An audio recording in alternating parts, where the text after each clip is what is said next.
ज़्वेलेनबर्ग से पाकिस्तानी वज़ीर आज़म के लिए खत आना एक बहुत ही अजीब सी बात है। ज़्वेलेनबर्ग तो सिर्फ एम्स्टर्डम का एक छोटा सा कस्बा था जहाँ से हर वक्त शिफोल के एयरपोर्ट से उड़ते हुए जहाज़ों का शोर सुनाई देता रहता था। खत के साथ लगे सिक्योरिटी क्लियरेंस की हिदायत के मुताबिक इस खत को वज़ीर आज़म के डेस्क तक पहुँचा दिया गया। ये खत वज़ीर आज़म के पास पहुँचने से पहले ISI और उसकी सिक्योरिटी ने खत को खंगाल लिया था। खत के शुरू में खत नवीज़ ने लिखा था कि वो एक पाकिस्तानी है जो आला तालीम हासिल करने के लिए मुल्क से बाहर गया था। यूरोप से वो आला तालीम हासिल करने के बाद पाकिस्तान वापस आया, लेकिन हजारों कोशिशें करने के बावजूद भी पाकिस्तानी कोई भी उसकी कोशिशों का फायदा नहीं उठा पाया। इसीलिए वो शख्स मायूस होकर पाकिस्तान से दोबारा यूरोप चला गया। अमूमा वज़ीर आज़म के स्टाफ को रोजाना बहुत से खत मौसूल होते थे, लेकिन इस खत में कुछ खास था। खत नवीज़ ने लिखा था कि वो एक माहिर तिब्बियात है जो यूरोप में कायम एक ऐसे अदारे में काम कर रहा है जो न्यूक्लियर एनर्जी पर सर्च करती है। खत नवीज़ ने लिखा कि इस अदारे में काम के दौरान उसके हाथ कुछ इंतहाई दर्जाबंद यानी टॉप सीक्रेट दस्तावेज लगे हैं और इन दस्तावेज में वो नया इनकलाबी तरीका है जो पाकिस्तान के वज़ीर आज़म का वो दरीना ख्वाब पूरा कर सकता था जो वो बरसों से देख रहे थे। वो ख्वाब था पाकिस्तान का अपना एटम बम और इस खत नवीज़ का नाम था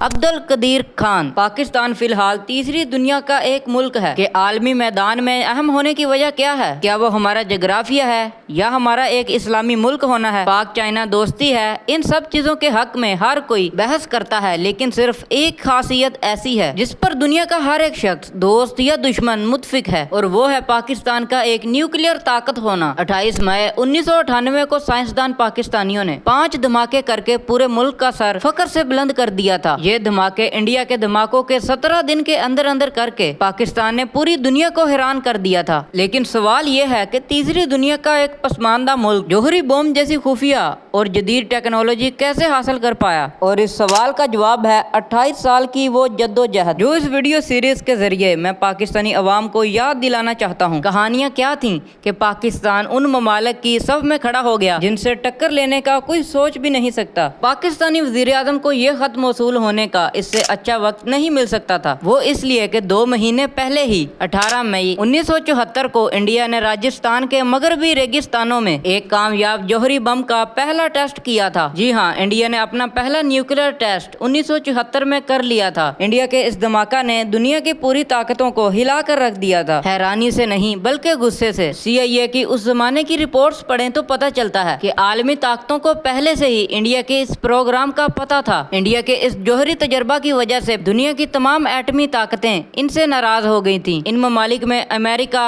बरतानिया, चाइना और फ्रांस जैसे बड़े ममालिक इसलिए नाराज हुए कि इंडिया ने इनसे जौहरी टेक्नोलॉजी सिर्फ बिजली बनाने का कहकर ली थी, लेकिन फिर इन सब ममालिक को एतमाद में रख के जौहरी तजर्बा कर डाला था। इस पर इंडियन अवाम बहुत खुश थी। हम पाकिस्तानियों के लिए तो ये बहुत बड़ा धचका था। आप माने ना माने, उस वक्त हमारे पास सबसे बड़ी बात ये थी, हमारे पास जुल्फकार अली भुट्टो जैसे लीडर थे। भुट्टो की US सिक्योरिटी काउंसिल की तकरीर हमें आज भी याद दिलाती है, जो रुके तो कोहे करात हैं हम, जो चले तो जहां से गुजर गए, राहे यार हमने कदम कदम तुझे यादगार बिठा दिया।